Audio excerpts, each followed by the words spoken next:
you guys, this is the Kaizen Man welcoming you to the Kaizen Projekt. If you're just coming into this channel and you're wondering what Kaizen means and what's the Kaizen Projekt, well, Kaizen is Japanese for improvement, but it's much more than that. You ever had the feeling where a goal you have is just so big that you're afraid to take even the first step? Well, that's where Kaizen comes in. You can break down your big goals into small bite-sized chunks and then start working towards that. An example of Kaizen is one of my goals and my dreams is to be a filmmaker and to make feature-length movies. Well, I never went to film school and I don't know how to edit or shoot, so I'm making videos on content that I hope brings you value because I have used it in my life and I have found it to have awesome value. Today's video is about posture, and I'm super passionate about posture. Passionate about posture. There you go. I'm super passionate about posture, and I'm actually kind of surprised that I haven't made a video about this yet because I've been working on posture for a number of years now. I'm very conscious of how I hold myself. And the reason why I got to be this way is I had a huge growth spurt in high school. I went from being about 5'4" to 6 feet in a matter of 2 months. So when I came back to grade 10, I was 6 feet and my girlfriend at the time was much shorter, and I kind of developed this hunch, and I was always kind of just slumping and stooping. And this hunch stayed with me throughout my teens and through most of my 20s. And when I became aware of my posture was when I started to do a bit of acting, and I saw myself on camera and I saw that, this guy was the one who was auditioning, and it just looked terrible. So I studied the Alexander technique, which is famous with actors and politicians. I've studied the Gokhale Method. I teach yoga. So alignment and posture has been a part of my focus for quite some time now. And in this video, I'm bringing you all that I've learned and distilling it into a few actionable steps that you can use and you can apply them to fix and improve your own posture. Because if you're still watching this video, I'm guessing that's what you're interested in. So without further ado, let's get into the nitty-gritty of posture. The key component in having good posture is having a knowledge of your own spine. It is made up of 33 vertebrae. It's individual bones that hold up the length of your spine. It starts from the back of the head all the way down to your tailbone. The top part of your spine is called your cervical spine, and that does the job of holding your head up and keeping your head lifted and swiveling it side to side. The middle part of your spine, which is from about here, does the job of holding up your rib cage. And there's not a lot of mobility here, so we're not going to talk about the thoracic spine too much. And then comes your lumbar spine, which is at the bottom here. This is where a lot of the work is done. This is literally where the heavy lifting is done by your spine. Anytime you're lifting up boxes, throwing out the garbage, all of that is done by your lumbar spine. The base of the spine is called your coccyx, and because I don't want YouTube to flag this video, I'm going to call it tailbone. And I've made videos about the top spine before, and if you're specifically interested in that, you can go ahead and click the link here. For this video, all I will say is that the average human head weighs about 10 pounds, and when it's stacked on top of the spine, it sits pretty even. But when you start to tilt your neck forward, the head gets heavier. It gets about 3 times as heavy and starts to pull a lot of strain on the upper neck, which can lead to permanent damage. So be mindful of that. You want to have your head sticking up nice and straight and prevent nerd neck, which kind of looks like this. Think about your body in 2 different ways. I want you to imagine a punching bag, and I want you to imagine a garbage bag.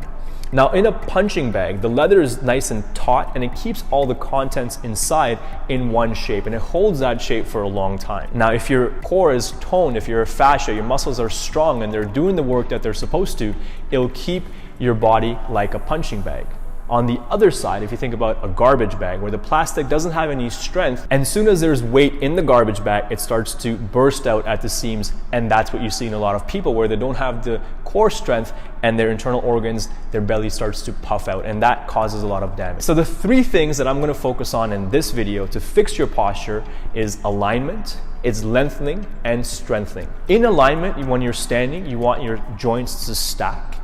And this is where the coccyx, or your tailbone, comes into play. If you look into the Gokhale Method, and Dr. Gokhale is a scientist out in California, you saw that in the Western society, we have memory foam mattresses, ergonomic chairs, all of that, yet we have so much lower back pain. Whereas in indigenous cultures where you see people picking tea leaves or building straw mats, and they have no or very little lower back pain.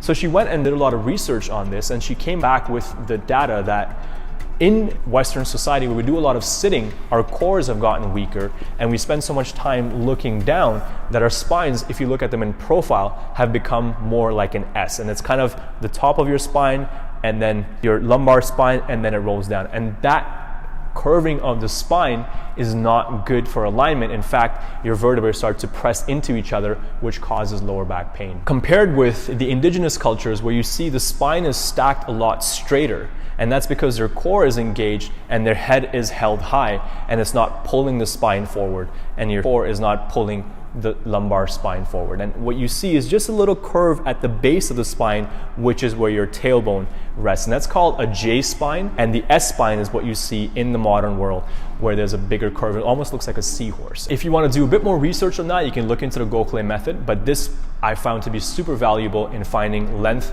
and also engagement in the lower part of the spine. And when you're standing, this is an exercise that you can do with someone, or you can use a tape or a measuring tape or a string, whatever you have at home.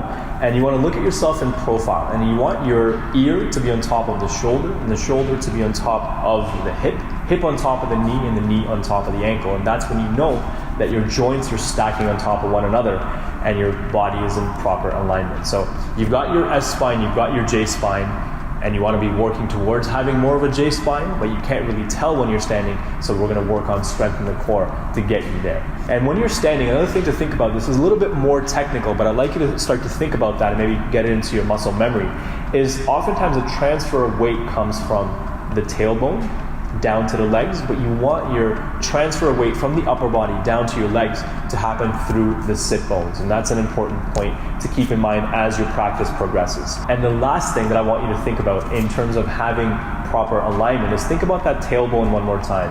And most of the time what we see is we see people slouching where the tailbone is pointing forward and their shoulders around it, the head is pointing forward, and that's what we see. And this was me for a very long time. And then to fix that, what I would do is I would stand up tall, push my chest out, and almost arch my lower back, so now my tailbone's pointing back. And you see a lot of guys at the gym, a lot of women as well do this. What you want to find is that Goldilocks fine mean where your tailbone is lengthening down towards the heels and it's not pointing forward and it's not pointing back, but it's perfectly aligned to keep your spine nice and stacked. So now that we've covered alignment, let's get into the exercises, and we're going to find exercises that help you lengthen the torso so you can open the hinge in the center of the body. If you want to have proper posture, you need to have length in the front of your torso, but also in the muscles along your spinal column. So we're going to work on lengthening and also strengthening your muscles so you can hold that length when you're standing or sitting. Starting off with your feet hip width apart. On the inhale, extend the right arm up to the ceiling, and exhale, folding to your left, looking up towards the ceiling. Breathing here. Lengthen the side of the torso. Inhale, come back to center. Exhale, lower the arm down. On the inhale, extend the arms up towards the ceiling. As you exhale, diving all the way down. Keep that length in the body as you fold, grabbing opposite elbows, keeping a slight bend in the knees, rocking your torso side to side. As you exhale, release the elbows. Inhale, halfway lift, flat back, lengthening your torso. And exhale, soften the knees, soften the back. Inhale, lifting all the way up to standing. And exhale, release.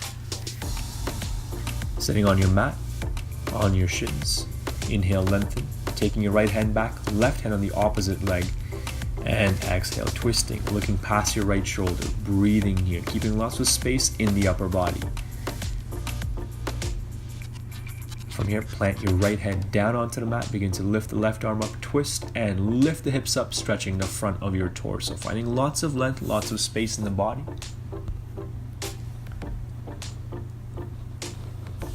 And on the exhale, begin to bring your hips back down and lower the left arm down. From here, coming into a tabletop, shoulders on top of the wrists, stepping your right foot out to the side, keeping the toes lying with the knee. Inhale, lift, extend the left arm to the ceiling. As you exhale, folding to your right side, looking up towards the ceiling. Breathing into your side ribs here, finding lots of length. Inhale, come back. Exhale, lower your left hand down. As you transfer weight, begin to lift your right leg up towards the ceiling, flexing the ankle and toes. Reaching your right arm up, spreading your collarbones.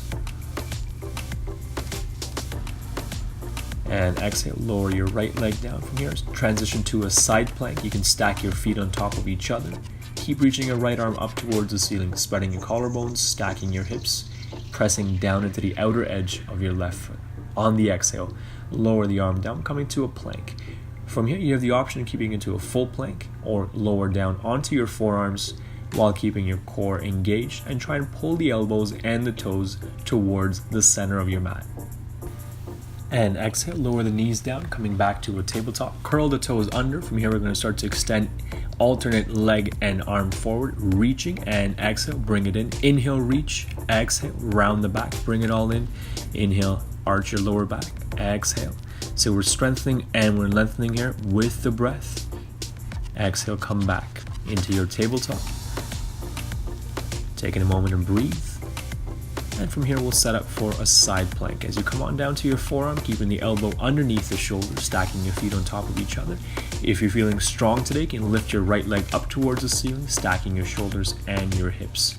And let's go ahead and bring the right arm back down to the ground and lower down to your chest and your belly. Strengthening your lower back here as you lift your chest, squeezing your shoulder blades together, moving side to side as you lengthen the muscles in your obliques and the lower back. And there you have it, guys. So posture is something that I'm super passionate about, as you can see with this video. It's super long, and if you enjoyed that video, make sure you leave a comment below. I'd love to hear about your progress. I've gotten some amazing feedback from you in the last couple of years, and I'm super thankful for that. Thank you so much for watching. I always appreciate your support. Until next time, it's the Kaizen Man signing out.